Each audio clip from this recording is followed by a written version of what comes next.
রেলপথ মন্ত্রণালয়ের সচিব মাহিনুল ইসলাম বলেছেন, বাজেট বরাদ্দের সীমাবদ্ধতার কারণে চাহিদা মতো সাপোর্ট দেওয়া সম্ভব হচ্ছে না।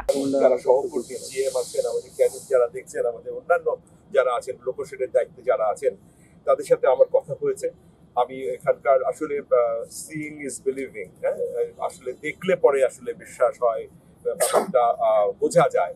মূলত সেই কারণেই আমি যেমন উঠে এসেছে আমাদের বাজেটের অপ্রতুলতার কথা, আমাদের নানা সীমাবদ্ধতার কথা, যে রেলের একটি বড় একটি এত ঐতিহ্যবাহী একটি প্রতিষ্ঠান বাংলাদেশ রেলওয়ে। তবে বিদ্যমান বাজেটের মধ্যেই রেলকে জনসেবামূলক প্রতিষ্ঠান হিসেবে সর্বোচ্চ সেবা দেওয়ার চেষ্টা চলছে।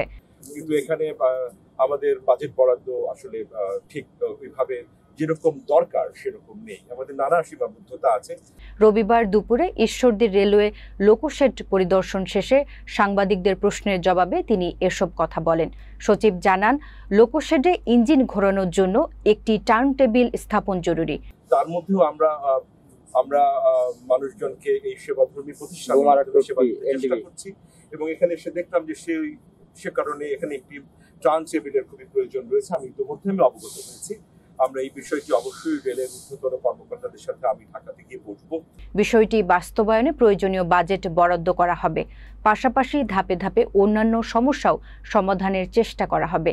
এ সময় পশ্চিমাঞ্চল রেলের জিএম ফরিদ আহমেদ সহ বিভিন্ন স্তরের কর্মকর্তারা উপস্থিত ছিলেন।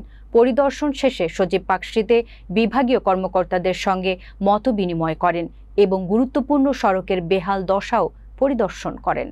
এবং এখানে যেন এটা করবার জন্য যেন সাফিসিয়েন্ট বাজেট বরাদ্দ করা হয়, সে বিষয়টি আমি অবশ্যই দেখব। এছাড়া অন্যান্য যে সমস্ত সমস্যা রয়েছে এখানে এই লোকশেড সহ অন্যান্য বিষয়ে, এখানে আমাদের শ্রমিক সংগঠন যাদের সাহায্য ছাড়া, আসলে যাদের সমন্বয় ছাড়া কোনোভাবেই সুষ্ঠু রেল ব্যবস্থাপনা পরিচালিত হতে পারে না, তাদেরও কিছু দাবি দাওয়া আছে, সেগুলো আমি নিয়েছি, জেনেছি। তাদের পদোন্নতি সহ আরো অনেক কিছু। আপনি জানেন যে কোনো জিনিসের মোটিভেশন খুব ইম্পর্টেন্ট ব্যাপার, যে মোটিভেশন ছাড়া আসলে একটা কাজে স্পৃহা পাওয়া যায় না। কাজে সেই জিনিসটির দিকে আমরা লক্ষ্য রাখছি। আমরা আশা করছি, এবং আপনাদের যারা media, print media, electronic media এখানে আছেন, তাদেরও সহযোগিতা চাই।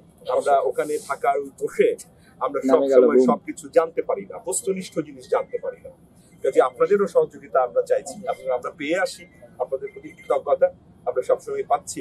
কাজে আশা করছি যে ভবিষ্যতে আপনাদের আপনাদের কাছ থেকে এই সহযোগিতা আমরা পেয়ে থাকবো। Sir, next.